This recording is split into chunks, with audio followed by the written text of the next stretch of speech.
When you strike it and you hit it, it is the most incredibly electric feeling you will ever have. It is the most familiar, unfamiliar feeling you will ever have. You will swear that you are ancient in that moment. You will feel it in every single cell of your body. And I mean like a vibration, a coherence where your body becomes electric. If you close your eyes and you begin to think about doing something, you're an athlete, you understand this. If you're a background in football and you are running a pattern or you are doing something, you would rehearse it in your mind. Yeah. Turns out that the act of mentally rehearsing something when you're truly present, your brain does not know the difference between what's going on out there and what's going on in here. In fact, your brain will begin to look like you've been doing it for the last 5 days and you've never run the course. So now your brain is no longer a record of the past, because typically it is. Now it's a map to the future. So now you're priming your brain. So that became the very platform. You know, experiments with piano players. You know, you take a group of people that never played the piano before, you divide them into 2 different categories. You take one group of people, you teach them one-handed scales and chords. You do a brain scan on them. They come and practice for 2 hours a day for 5 days. At the end of 5 days, if you rescan the brain, they grow new circuits on the opposite side of the brain. Nothing magical there. You learn something new. Learning's making new connections. Get some instruction. You get instruction. You get your body involved. Get your body involved. You're going to have an experience. Experience enriches the brain. Pay attention to what you're doing. You got to pay attention and repeat it. Firing and wiring. You're going to assemble new circuits. You can take the other group of people, have them come for 2 hours a day for 5 days, do a brain scan before, the brain scan after. Have them close their eyes and mentally rehearse playing those scales and chords. At the end of 5 days, they'll grow the same amount of circuits in their brain as the people who actually physically demonstrated the action. What does that mean? It means not only do they change their brain by thinking differently, but their brain looks like they've been playing the piano for 5 days. Now set them in front of a piano. Never played the piano before. They'll play those scales and chords because their brain is wired to play it. So now, the act of rehearsing who they're going to be, what are the qualities, and beginning to get in this creative state, began to lay down the circuits of a new personality.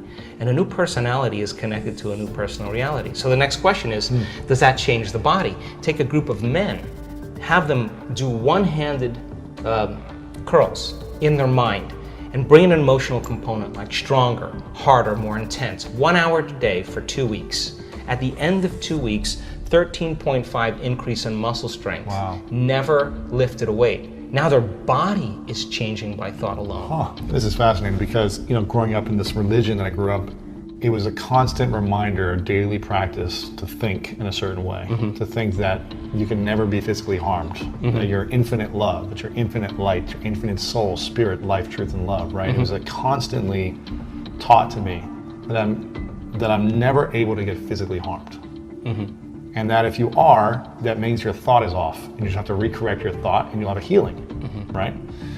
It's a little extreme for some because, and if you're not, you know, well practiced in it, and if you don't know how to really manage the thoughts and train, then you can hurt yourself. Yeah, exactly. You can really hurt your body, and that's, you know, it happened. Right? Yeah. It happened for times. But I use this, you know, philosophy, strategy, technique, idea in sports. And I would rehearse constantly, like you talked about, I was constantly rehearsing the games, what I wanted to create for the season, for my body, for my life. And it just seemed like it would always happen. And I remember I would watch game film of world record holders in track and field and football and watch them every single night and mentally rehearse the same movements they would have before I would fall asleep. And then I'd practice the next day. But I was constantly rehearsing in my mind how I wanted to show up. I was rehearsing this moment. You know, in my life, 10 years ago, I was rehearsing what I'd be doing this year in my life. If you're living by those elevated states and you know how to feel that emotion of your future before it happens, you're less likely to wait for it to happen because you'll feel like it already happened. You're less likely to try to control it. You'll know that the moment you lose the feeling, you just disconnected, and you're going to make your way back. And when you get good at it, no person, no thing, no experience can take it away from you. Wow. Now you're empowered. And if you understand the laws of how creation happens, then you're less likely to compete and rush to get what you want. You're going to know that it's going to come to you. And now that's the new model of how we create. Now people say to me, well, I'm this way because of that person and that thing, I would say to them, so you mean then that person or that experience out there is controlling your thoughts and feelings? Right. That means you're a victim to your environment. But when you start changing your thoughts and feelings and it starts to produce an effect in your environment, you're going to change the belief that you're a victim, consciously or subconsciously, of your life to becoming more of a creator of your life. And now all of a sudden, when you become more a creator of your life, you can't blame anybody. You can't say, well, that person or that thing. You'd have to say, I got to be greater than that environmental condition. Who in history can I study that had the same challenges? What did they do? Let me just work that into my rehearsal so that I can improve, right? Just like you've done with sports. It's the same process. Yeah. When do you experience the most love? Ooh. Personally. That's a great question. So it turns out that the signature of the quantum field is greater and greater degrees of oneness and wholeness, right? So think about it. When we live in stress, we live in separation, right? Because our senses fool us into believing you're there and I'm here, and everybody is separate from us, and everything is separate from us. That's 3D reality, right? But as you start opening the center, all of a sudden, when you become nobody, no one, no thing, nowhere, and no time, right? That's the moment that your consciousness lines up with the consciousness of the field. That's when you are totally present. Now, here's the deal. If I can get people to believe that just because they can't see something doesn't mean it doesn't exist, if they can just connect and pay attention to that field and stay present with it and become more aware of it, moment after moment after moment, every interaction with that invisible field, every experience lays down new circuits in their brain for them to perceive more of it, right? So then as they keep their attention on it, they start moving closer and closer to it, so they experience less separation and more oneness and wholeness. So then when that happens, there's a cascade of all kinds of physical and chemical and energetic things that begin to happen. So for me, the best way that I can describe that field is it's intelligent love.